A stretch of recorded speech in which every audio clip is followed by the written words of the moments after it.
Hello there, Force of Will players. Charlie DeMel here, and today I'm going to be talking about my top 10 cards in the new Game of Gods set for the first set of Dual Cluster. So Game of Gods just came out this past weekend, the weekend of the 13th, so the 11th and the 12th. It came out that Friday, officially. Pre-release was the week before. And they introduced a couple new mechanics, as they do every set. In Game of Gods, the main one being Order as well as Force Revenants. So Order is kind of a new way to do Judgment. I'm sure you know what it is if you kind of looked at the new cards. Force Resonance is kind of a way to future-proof cards. It's kind of interesting. It's like, so it's basically if a card has Force Resonance Moon, if your ruler is Kaguya, who has like Force Command Moon or something like that, all of those cards that have Force Resonance Moon get that extra text under that card. So it's a way of kind of saying if your ruler is the new Kaguya, get this effect. However, you can print rulers in the future that also have Force Resonance Moon, and they'll function properly, like with that ruler, right? So instead of it just being in Kaguya, you kind of, again, future-proof it, so you can play different rulers as they release throughout the cluster. If they do that, great. If they don't do that, there is no real reason to do this. But anyway, that being said, for this video, I'm not going to include rulers. Rulers kind of build their own kind of style of deck, right? And some cards can be very good specifically within a certain deck. The cards that I'm going to mention are going to be playable typically outside of the deck they're made for, but are also very powerful for the deck they're made for. So they function both in and out of the deck. One card specifically is kind of for its deck only. However, it enables so much that I had to put it on the list. And we'll get into that. But so starting off, number 10. Number 10 is going to be Wind of Asgard. So Wind of Asgard is a light chant. It is 1 CMC, so it costs 1 white, or 1 total cost. And it is it's quick cast, and it says you and entities you control gain barrier until the end of turn.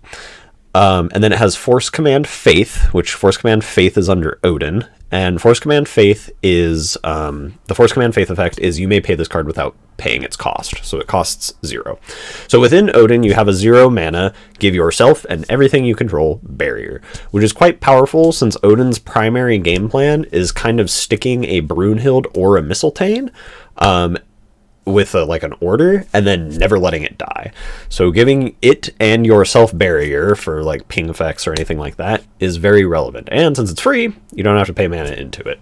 However, Wind of Asgard is also very good for other decks. Part of the reason 1 CMC isn't too bad, right? 1 CMC is pretty easy to cast. The other thing is it is a field state effect. So field state effects in FAO apply to things retroactively. So it being a field state effect, it is I believe the only field state card that applies barrier. So what that means is before you untap for turn, like start a turn or anything like that, or before you play a card even in the middle of your turn, you can cast Wind of Asgard, and if it resolves, everything you play from then on for the rest of the turn will have barrier. So if you play other cards, like other resonators or anything like that, maybe you're trying to go in for a lethal turn with like a swiftness resonator or even a swiftness J ruler, because it says you and entities, so it'll give your J ruler a barrier as well. You can just preemptively go in, and then your opponent can't really interact with it because they can't target it, so it would have to be a non-targeted form of disruption. So it's incredibly powerful for like J-Ruler decks and other stuff like that. So think of something like Violet, right? Part of the thing with Violet was she died a lot to Flames of Outerworld. But with this kind of like play line, you can be like, oh, before I even Judgment, Wind of Asgard, and then Judgment, and then you go into it. So you don't have to waste like a Brave Force, or it doesn't just instantly die to Flame since Flames is unchaseable, so on and so forth. So it has application like that. It also has application with some of the other cards that might be on this list. But yeah, so that's why it's in the number 10 slot. Moving on to number 9. Number 9 is... I'm including this because I count the structure decks as part of the set, considering that the structure decks only had 2 exclusives each. There's 1 exclusive in each deck that is good or decent, and then the other 2 are pretty terrible. So the one that's in the number 9 slot is going to be Red Wine and Bread from the Nyarlathotep structure deck. It is specifically in that structure deck. You cannot get it from the set. However, I do believe it's one of the best cards that was released like at the same time as Game of Gods. I'm counting the structure deck's exclusives as part of the set, basically. So Red Wine and Bread has Resonance Fire Magic Stone, which most of Nyarlathotep's cards have, and it applies, again, a field state effect to give your whole board +2/+2. So or +200/+200. So whenever a Fire Magic Stone comes into play, your whole board gets +200/+200. It also, on play, puts the top card of your Magic Stone deck into play, untapped, mind you. So it effectively costs 0. You kind of see where the 2 first cards on this list are at. It effectively costs 0, and it gives you that stone. So it triggers its resonance once. After it does that, it also has Force Command Chaos.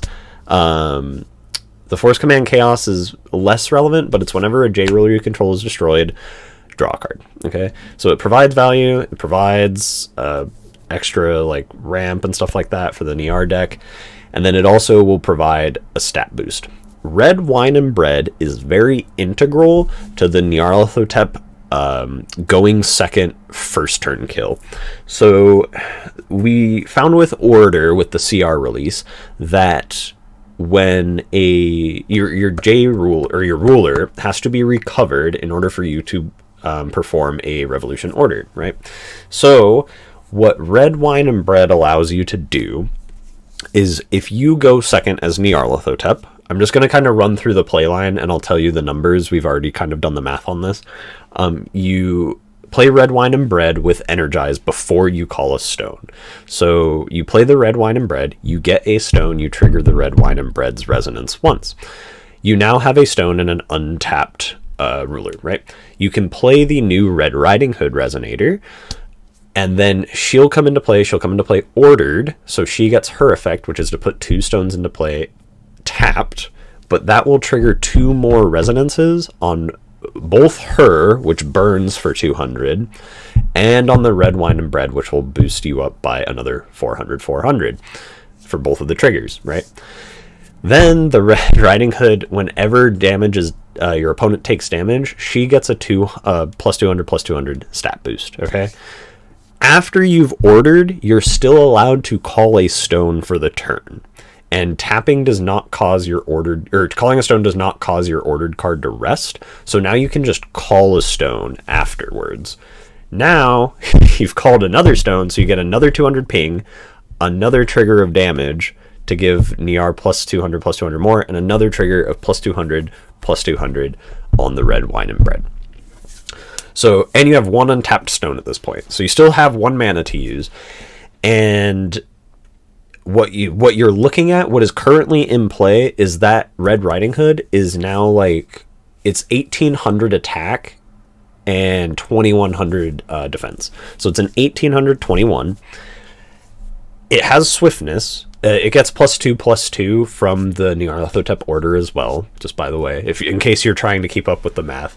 So it's an 1821 that has swiftness. So you're allowed to attack with it on turn 1. You can hit your opponent for 1800, and then after you've hit your opponent, or even if they go to block it with something like Mistletoe or anything like that, what you can do is you can use something like Rebirth of Flaming Disaster to kill the Red Riding Hood, and then you generate 5 tokens, because you'll have 4 stones, and you get 4 stones for the Force Command Chaos effect, and 1 stone, or 4 Cthulhu's for the Force Command Chaos effect, 1 Cthulhu just for the initial effect. Okay, so now you have 5 Cthulhu's that are all 4/4s with swiftness, but there's a field state effect giving your board +8/+8. So each of those Cthulhus are 12/12s with swiftness. So you now have 5 12/12s with swiftness that are in play. And even past that, if you also have explosive withdrawal in your hand, you can rebirth a flaming disaster and in response explosive withdrawal, which means you can hit your opponent for another 18. Niar can do absurd amounts of damage on turn 1 if she goes uninterrupted. Absolutely absurd amounts of damage. It all kind of falls apart if someone stops Red Wine and Bread, but if they don't, Red Wine and Bread opens up so many avenues to just kill your opponent. It is very, very, very, very powerful. And it just keeps snowballing in throughout all the other turns. Magic Stone Dance of Chaos gets you 3 stones, right? That's +600, +600. It just does so much for the aggro version of the deck, which is why it's in my number 9 spot. Okay. Outside of Niar, I don't think you're gonna see this card played a whole lot, or outside of like ramp stone decks. But it's just it does so much within the core identity of what Nyarlathotep is that I had to include it because it is just so powerful. But that'll bring us to our number 8 card. Number 8 on the list is going to be the new Brunhild. So the new Brunhild is a 3-drop light 1, and she's if you remember Air, I think that's how you pronounce the name, the Valkyrie, the 3-drop Valkyrie from New Valhalla, she's that card power crept to 1,000,000. So Brunhild has villains, which we've got confirmation that villains and tails cannot be contained within the same deck, even in rulers that are not villains or tails themselves. So she is villains, so she would be stuck into villains if playing her in a deck. However, she has flying, she has drain, she's a 10/10. All of these things Air does not have. She's the exact same cost as Air, by the way. She revives a light card from your grave. Just a light card. A light non-chant from your grave. And then all of them have her and 2 other cards, the Valkyries, have a replacement effect to increase the total cost of light cards and stuff like that. That effect, for the most part, is fairly irrelevant in the grand scheme of things.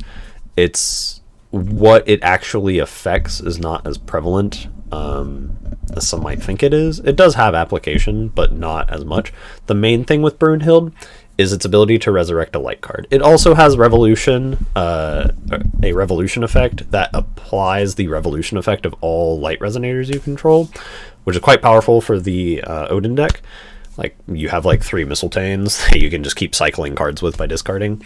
The main aspect of Brunhild that puts her at 8 on the list, while she's powerful within the Odin deck, and I don't foresee her seeing a lot of play within New Frontiers outside of Odin, her impact on the Wanderer format is potentially very high. Because what she can do in Wanderer is, long story short, she can revive Final Stance. And being able to revive Final Stance is quite powerful. So one of the old decks that I'm kind of interested in, that I actually have built for Wanderer, is Mono White Lumia. And so within Mono White Lumia, you're still allowed to play Final Stance, a 5-color card in a Mono White deck, because you have Dark Alice, right? So because that deck has Dark Alice, old Dark Alice, I can discard Final Stance to my grave, I can play Brunhild, I can resurrect it. In addition to that, Brunhild can also resurrect cards like Eldorado. Eldorado's kind of the current top end. Eldorado just does so much if you can constantly flicker him. But she can all... And in the future, the more cards that get printed, the better Brunhild becomes. So she can resurrect Ouroboros, I guess. And if you're flickering her, right, with Lumia or any other flicker cards or anything like that, you keep getting these resurrections going over and over again. So you can, within Mono White Lumia, you can practically infinitely loop Final Stance with how that deck functions, which is, it's very powerful to take infinite turns. So it might become a thing within Wanderer where that's like where that's applicable. Other light cards that slowly come out and stuff like that, she'll just get, again, more and more powerful. For the Odin deck, she resurrects the sword, right? The 7-drop sword after you can pitch it off of Mistletoe. I think the sword is also called Mistletoe, actually. She can resurrect, again, your 1-drop Mistletoes, so on and so forth, right? So she gets the number 8 spot because of her potential impact on Wanderer, almost purely because she can resurrect Final Stance and Eldorado. But we'll see if she is deserving of this number 8 spot moving forward into the future. But that's where I would put her on my list currently, just solely due to her impact within that format. Moving on to number 7. Number 7 is Malua. I think his full name's like Malua, Mage of Ma'at or something. He's red, quick cast. He is Tails, okay? So you can only be in a Tail or with other Tails resonators. He's a 7/7. When he dies, you deal damage equal to his attack to your opponent. The relevant part is purely his revolution. His revolution is an enter effect. Discard your hand. For each card discarded, deal 1,000 to the board, both your side and your opponent's, and then draw 4 cards. Drawing 4 is a lot, by the way. The other thing about Malua, besides the draw 4, if any of you are familiar with Magic the Gathering, Malua is very, very similar to a card called Bedlam Reveler. Very similar. But the thing with the draw 4, a lot of the Niar deck, what it's very good at is just dumping its whole hand. So many cards have an alternate cost to destroy a magic stone or create a stone so you can play more cards or other stuff like that. So a lot of it is you just dumping out your hand. So in this case, and then a lot of the like spells and stuff, I should mention this too, destroy your ordered card, your J-Ruler. So in that scenario, Malua becomes incredibly valuable within a Nyarlathotep deck because you've dumped out your whole hand minus your Malua, maybe 1 or 2 other cards, and then all of a sudden your opponents had to react to you doing all this stuff. They move to their turn. They're out of reactionary things, right? Because they're trying to trade as evenly or as much as possible with you so they don't die because of how much damage Nyarlathotep can do. And then you just go 2-drop, draw 4 cards, and then you do it again on your next turn because you draw for a 5th, right? So it's that kind of stuff that's just so powerful. In addition to that, if you discard any cards, so like you discard 1 card, he will kill himself, which will then deal 900 damage to your opponent because of the +2/+2 boost that you would get from Nyarlathotep, right? So, but due to that, you effectively pay 2 mana, deal 9, draw 4. That is what Malua says. And at the same time, you wipe the board. So, Malua's like, he's red, draw 4, wipe the board, deal 9 to your opponent. Which is which all those effects in a burn deck are kind of absurd, or at least like an aggro burn deck. Like Nyarlathotep's obviously an aggro burn deck. So that's it. Purely for how good he is within that scenario, just 2 mana do all that is why he gets my number 7 spot. Okay. All right, moving on to number 6. I'm sure most of you expected this man to be on the list at some point. Hanzo. So Hanzo's only at number 6 because Hanzo does so much for Kaguya, it is absolutely absurd. However, outside of Kaguya, he does not do a lot, which is why he's only 6, right? I wanted to try and keep as generic as possible, cards that could be used in other things. However, with how the sets are kind of designed in FAO, they're kind of built to work with mainly themselves and maybe some other stuff in the cluster, and then there's just random sporadic generic support. So I tried to be as generic as possible, but Hanzo's in here. So Hanzo, Banish a Moon, +4/+4, Banish a Moon, cancel a spell, right? And then his Revolution, to get all your moons on his enter effect. I've done a video on how his enter effect works. I'm not going to talk about that here. It's like it is just funky with how it works in a rules setting. For the most part, it'll never matter in like actual play with how specific you have to be with it, but it can. So if you want to check that out, it's another video on my channel. But otherwise, Hanzo, it just, I mean, the card says it all, right? The amount of moons that Kaguya wants, he makes them all produce mana, practically doubles your mana count. Whenever you play him, the amount of mana you put in to create, you double your mana count when if his enter resolves, right? Because if you put 2 mana into his enter, then you produce 2 moons and untap 2 stones. If you have moons that you're already allowed to tap, that's even more mana that you can put in, untap other stones, stuff like that.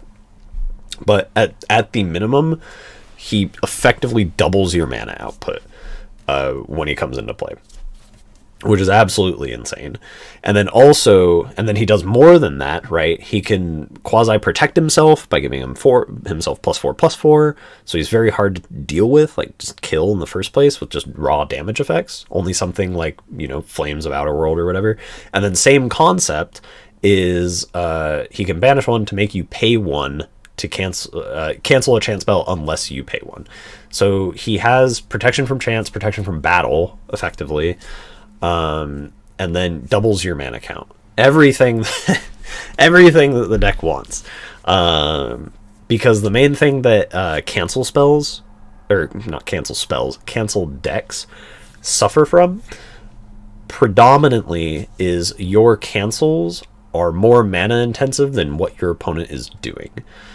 Because typically cancel decks, right, they'll trade 1 for 1. Because when I cancel your spell, you just haven't played it. You lost a card, I lost a card, right? So we both lose a card, and then you keep doing stuff. So if my cancel spell costs 2 mana, and the card I canceled was 1 mana, I lose at a mana like efficiency, and so you can play multiple 1 mana cards, but I can only take care of singular cancels, right? So that's typically where cancel decks suffer from. Hanzo quasi solves that problem by doubling your mana count. So now if you have a doubled mana count, your opponent's trying to play these 1-cost cards, and since your mana's doubled, your 2 mana cancel is almost effectively a 1 mana cancel, right? So that's what Hanzo allows for the deck to happen. He also has synergy by all the moons he creates. He has self synergy. He himself is a cancel stick, which is absurd. And he just does so much. So much for the deck. It's fairly obvious if you've even looked at Kaguya how good Hanzo is for that. Again, outside of that deck, Hanzo isn't that great. You're not going to like see him splashed randomly. He also has tails, so you lock yourself out of villains. But if you can't activate his revolution, he's almost worthless for the most part. So within revolution decks, Nyarlathotep maybe, and then Kaguya or any other Tails green moon related ruler we may get in the future. It might not even have to be moon related. He has so much value on his own that as long as it's within the colors of him, predominantly green, you'll probably end up playing him if the Tails deck has green. But yeah, so that's why he's my number 6. Number 5. Number 5 is Loki enters the game of gods. So at Loki enters the game of gods is where we start to get the more generic cards. Wind of Asgard is a pretty generic card, but the next 4, 6 through 9 have kind of been self-contained within like what they're for, like the Revolution deck they're for. Starting with Loki enters the game of gods, we start to get into generic things that you might see splashed outside of those decks. That they're kind of built for. So, this card, 1 mana, quick cast. You can see the effects, -2000, draw a card, or the more relevant effect, produce 1 will of any attribute, draw a card. It is 0 mana, it nets you no cards, or you don't lose a card by playing it, so on and so forth, and it counts as a chant.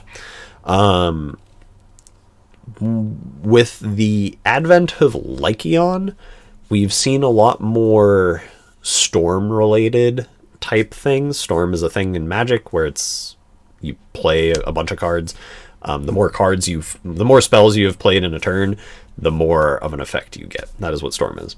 So a 1 mana card that replaces itself and costs 0 and is a chant is very powerful for Lycan type effects. We'll see if it actually sees play within those types of decks. That deck was already playing Melfi, right, which replaces itself, counts as a chant, and then played Prisia, which replaces itself, counts as a chant. So they already had effects like that. Whether or not they have room to slot in more to have more consistent Lycaons, if you can even have that within that deck, we'll see. The other part about Loki Enters the Game of Gods is for the Loki deck himself. The Force Command Trickery effect. To give Resonators in your hand quick cast is very prevalent for his Marvel Rare Garmheld, where Garmheld becomes a Tails Resonator, so you can become something like Feasing or some other quick cast Tails, or even non-quick cast Tails played at quick cast speed, right? So if you've ever seen a Tails Resonator, and Garmheld will only get more powerful in the future as more Tails are released, if more Tails are released, hopefully, he will slowly become stronger and stronger. And so with the Loki Enters the Game of Gods effect, it allows you to play all of your dudes at instant speed. Garmheld, Schmel, the Giant, Electos and Electo variants, Wall of Terrors. It's very powerful stuff. And the Garmheld stuff is very powerful. Schmel at instant speed is very powerful. The Giant, Electo, Wall of Terror, all that stuff at instant speed is all very powerful. So if we do end up seeing that, I wouldn't be like too surprised. If you're playing Loki Enters the Game of Gods is like an automatic 4 of. There's almost no reason, no matter what version of the deck you're playing, there's practically no reason to run it. It also allows Loki to play some more off colors like darkness, etc., etc. We lost our dual stones, so it's mana's a little bit awkward depending on what deck you are right now. So Loki Enters the Game of Gods is very good at mana fixing for the deck, in addition to playing all of your actual cards that you're trying to play. So that's why it's number 5. Mainly its application within Lycan decks as well as Electo decks, and how it works within Loki decks itself. Right, because Electo loves 0 mana draw cards. Those are the main reasons why it's in my number 5 spot. Coming in at number 4. Number 4 is going to go to Isis. So Isis is a card. So it's a Tails, it's red, it's quick cast. When it enters the field, if it's Revolution, you get a stone, and then the more prevalent effects, Resonance Fire Magic Stone, we see it again, just like with Red Wine and Bread. Generate red, and then banish a stone, draw a card. Nyarlathotep generates so many stones. If a Niar deck is solitaring, so they're just playing on their own, they know no one's interacting with them, they're just trying to draw, like combo out or anything like that. You with how the ordering works, since you can't order while rested, you can't do it on turn 1 anymore. But if you have the coin, you can kill your opponent on turn 2. And so call stone, pass, right, move into your turn. Or actually, you can do it turn 1 even without the coin. You would just have to play like a Phantasmal Ascendant or something. But as soon as you stick an Isis and you Revolution an Isis, you win the game. As Nyarlathotep. So it's very, very strong. The amount of cards that you're drawing and the amount of mana that you're producing, it makes Isis herself just being in play makes so many of your cards either net mana or net cards. And most of them, the ones that give you stones, go at the very least card and mana neutral. So it allows you to filter through your deck very, very quickly and very effectively. I've done solitaire hands like 4 or 5 times where I just slammed an Isis onto and revolutioned it, and I drew my whole deck. every single time. It is absurd what Isis is allowed to do value wise and just in general for that deck. In addition to that, her resonance trigger for fire magic stones and her banish a stone to draw a card effect are not related to her revolution. She is a Tails, right? So you can't play villains if you're playing her, but you could potentially have her see play in some older decks that might want the stone stuff that Nyarlathotep is doing. Key offender would be like Welser, the green Welser, right? Because if you're playing, because he needs 10 magic stones to judgment, so I'm fairly certain this would be a Wanderer deck. I'm not sure if you could get away with it in New Frontiers, but you can. I think we found you could turn 2 judgment fairly consistently with Welser through no interaction, and you're guaranteed to do it on turn 3. It was kind of crazy, and Isis only helps facilitate that deck. Like, you don't want to be banishing the stones off necessarily all the time, but if you have, with Horn unbanned, Horn of the Sacred Beasts unbanned, you have a way to shuffle them back, in addition to shuffling back like your spells to cast and stuff like that. So with the advent of that new ban, or unban, I guess, Welser Turbo, I guess is the best thing to call that deck, might see play in Wander. It might be an actual viable Wander deck, and you might see Isis in the deck in order to facilitate like a combo throughout, since it's red mana, and you would be playing red stones in the deck. You just need dual stones. So, but that's why Isis is number 4 for the amount of power she gives Nyarlathotep, in addition to potentially being used outside of Nyar for older Wanderer decks due to Nyar's other stone support that you would see outside of that. All right, coming in at number 3. Some of you might be surprised at what my top 3 are, and some of you are probably surprised that this card is not number 1 if Hanzo wasn't number 1. But number 3 is Feasing, 100 Years of Wizardry. So Feasing is 1 mana, right? 1 green. She has an errata, by the way. I'm sure you can see the text on the screen. It does not say entities anymore. It says it's supposed to say additions. So it's your opponent, you cancel it unless your opponent pays X, where X is equal to your addition count. Which is more in line with what Kaguya is doing, right, with her moon additions and so on and so forth. She also has quick cast, right? She has to. She's a cancel. Well, I guess she doesn't have to, but and then she also has a revolution effect to flip over your order and then draw a card. So she costs 0. She's a 0 mana or 0 value cancel spell. She's +1 on a cancel. Very powerful, by the way, for a cancel spell to be +1. So Feasing. Why is she number 3? You'll see when I talk about the number 1 and the number 2 cards, but she's so applicable even outside of Kaguya. With the Lycian decks, again, back to Lycian, Feith Muj, Lycian stuff, they're probably going to be playing Gale of the Moon, the new cancel spell, since it's green, and it produces a moon, so they're going to have random moons in their deck, and then there's also Lycian itself is an addition. So they have other additions within the deck, and so playing Feasting just as a one-of that they can search off of Prisia is very, very, very, very strong. Or they can even play it as like a 2-of, stuff like that.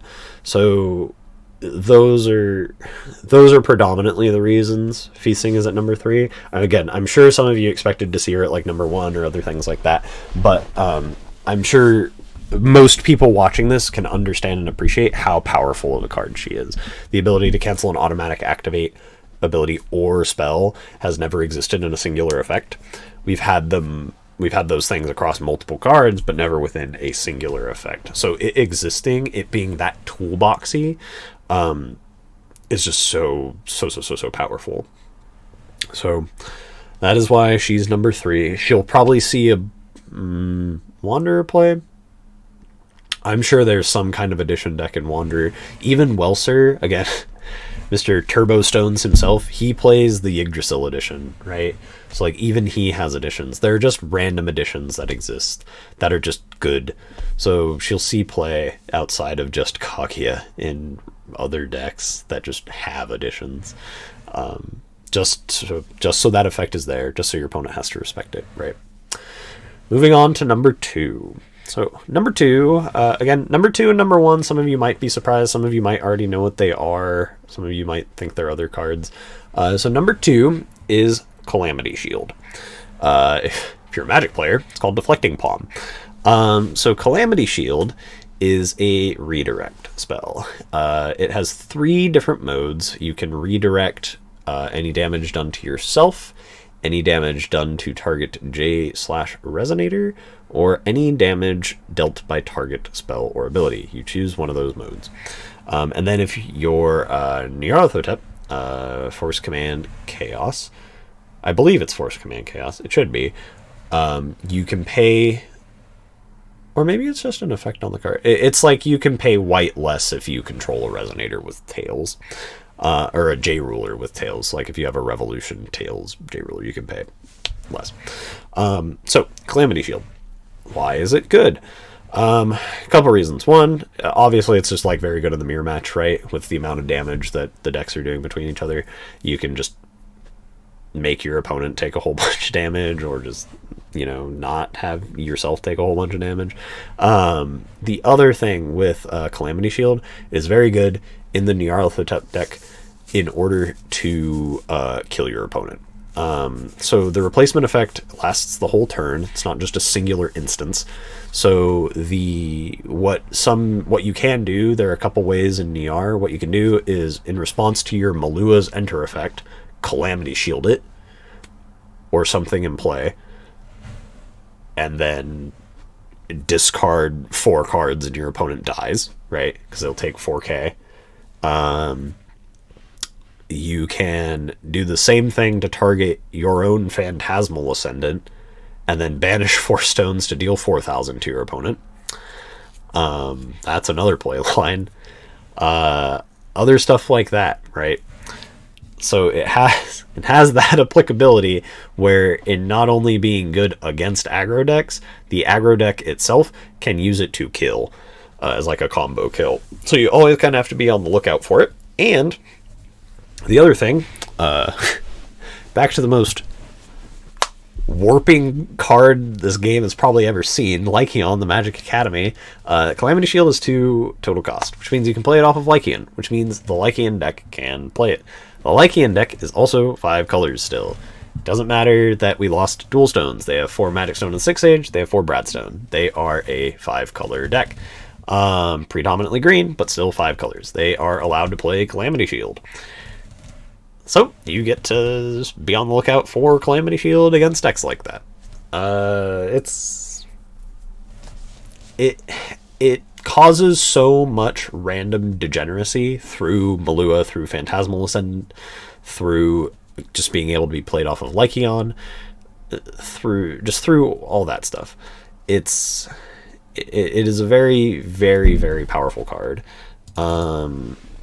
I'm actually gonna look it up real quick to make sure. Yeah. So you have to be Nyarlathotep in order to have the cost reduction, but so it is just absurdly powerful. It just does so much, and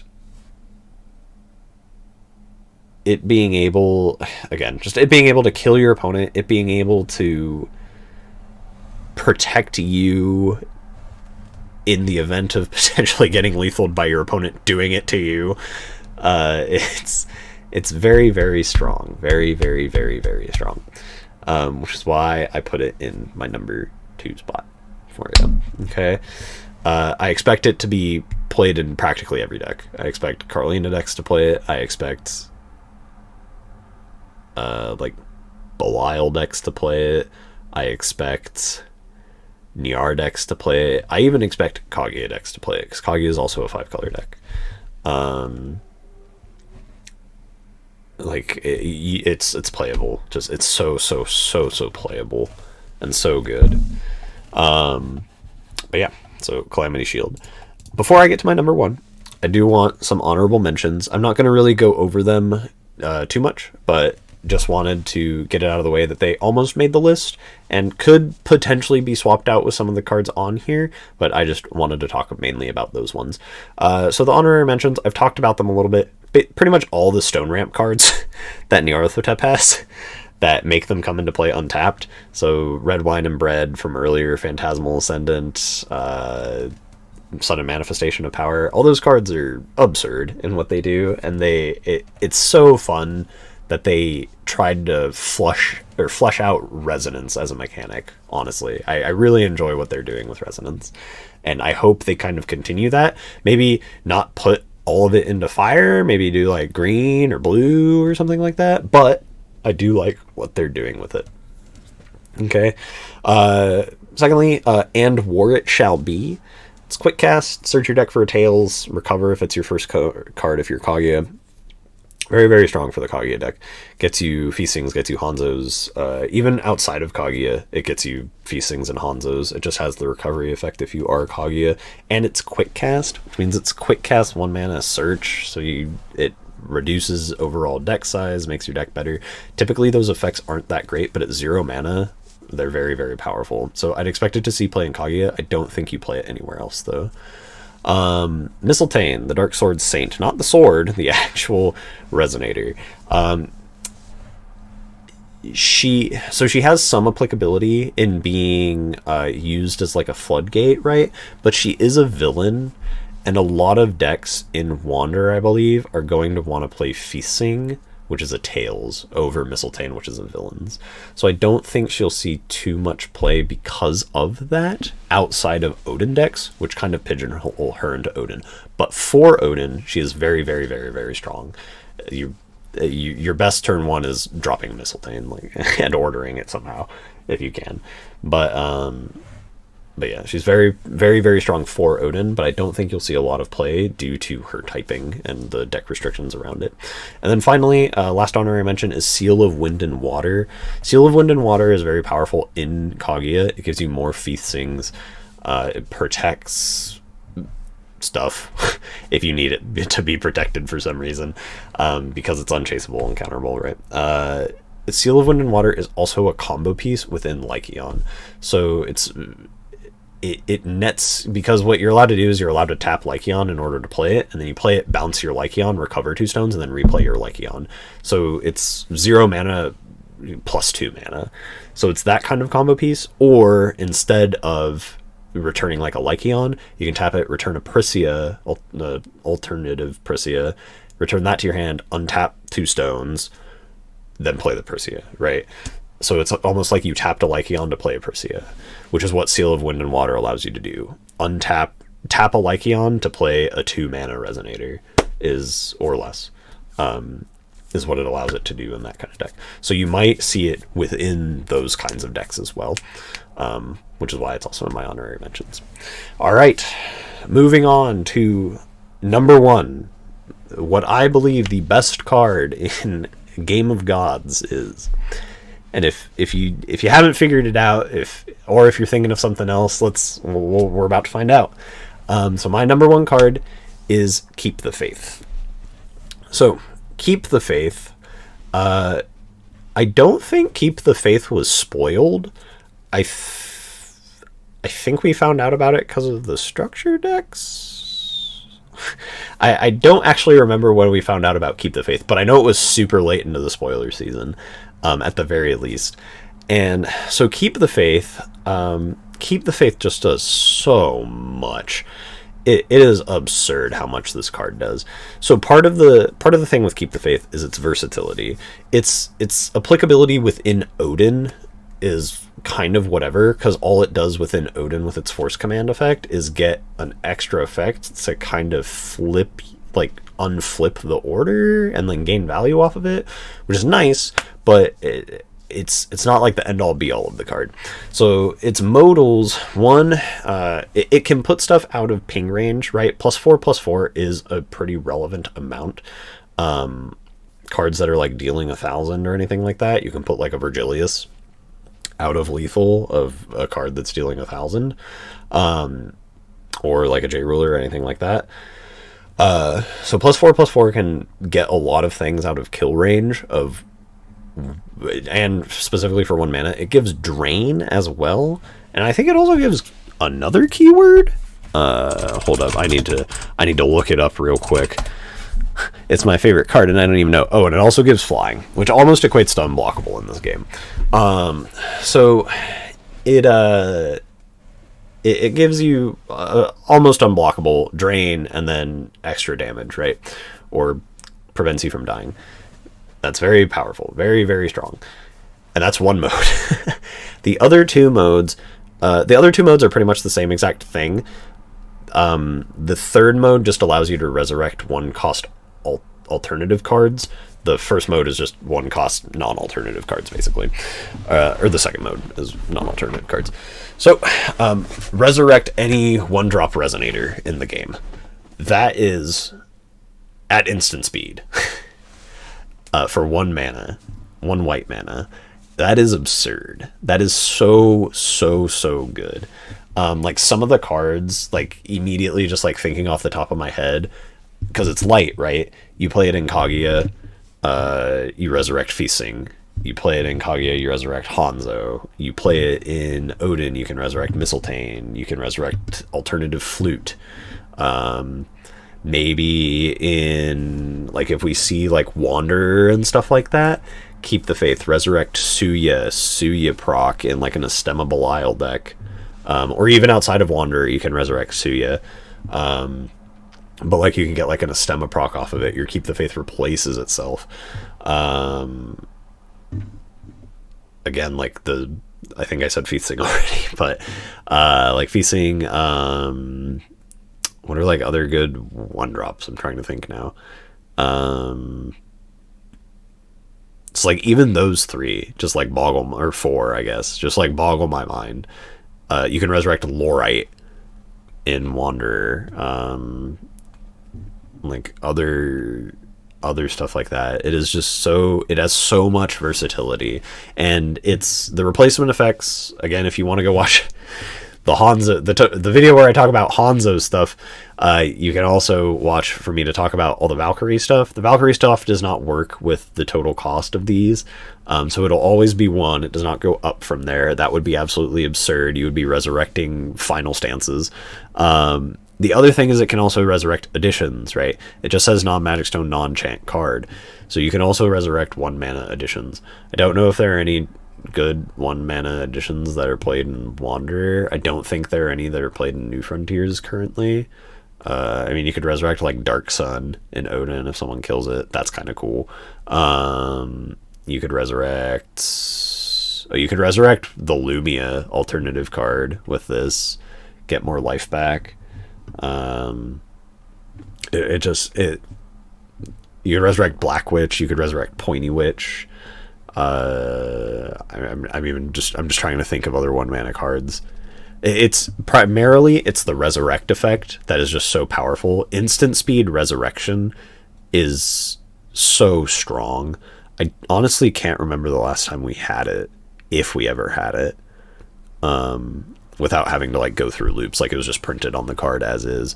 I think it was Dance of Shadows. I'm pretty sure Dance of Shadows was the last instant speed resurrection we've ever had, and that was 4 mana Remnant. It was a different time as well, but people played it as a 1-of, just because of how randomly versatile the card could be.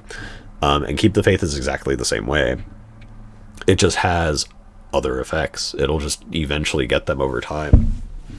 It itself will, like with a Feasting, right? Keep the Faith is a cancel spell, a stifle, like with a Lorite, it's just automatically a stifle. With Hanzo, you can get him back into play to do multiple chant negates if you need to. It just does so much. It just does so much. Suya does a banishment. Dark Sun does a banishment. If you play Altising's Secret Hideout, you give all your stuff barrier. It's like you Wind of Asgard in the board. It is absurd. It is so good. It is so good. I cannot stress enough how powerful I believe this card is. And I think it'll see play in practically anything that can play light in some shape or form. I just don't see why you wouldn't play it, pretty much. Because it counts as other copies of other stuff. Like, even, like, what would it be? Like, the Lycian decks, right? Like, I would still potentially play this as a 1 or a 2 of. Because it gets all the Floodgate cards. Exorcist Mage. It gets Academy Guard of Lycian. Like, it gets all those Floodgate cards over and over and over again.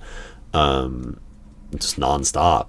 And the amount of mechanics that have been printed on 1-cost cards since ROL onwards, like ROL, ADW, and onwards, we kind of saw this influx of just 1 mana super powerful cards, super powerful resonators and chants and additions, and it just makes Keep the Faith so much more versatile and powerful. And then even moving forward, right, like moving forward into future sets, every future 1-drop is a potential Keep the Faith target.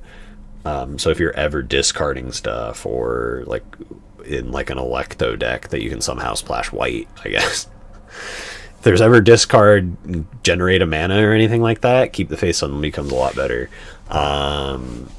So it has a lot. It just does a lot. And I can't think of a card that I could foresee potentially being better than this in like such a generic way. It fits perfectly for the Odin theme, right? Like the drain that it gives to Mistletoe, or the buff, it being able to revive Mistletoe itself, and then just the extra effects. It fits Odin's theme, but its applicability outside of Odin in other decks like Kaguya, like Nyarlathotep, like Lycian decks in New Frontiers, like in... I'm trying to think of other New Frontiers decks. Maybe some random decks start cropping up, like Fallen Angel decks that we've forgotten about. You could even play it in Violet, because Violet has Magic Stone of the 6 Ages. It gets Tiny Violets back. It gets improved healing robots back. You could play it in Electo if you can make room for white mana. I guess you have the Magic Stone of the 6 Ages anyway. Again, gets healing robots back. Gets Wall of Terror back. Gets Electo back, I guess, but Electo kind of gets herself back. It's... Again, I could talk about this card for days.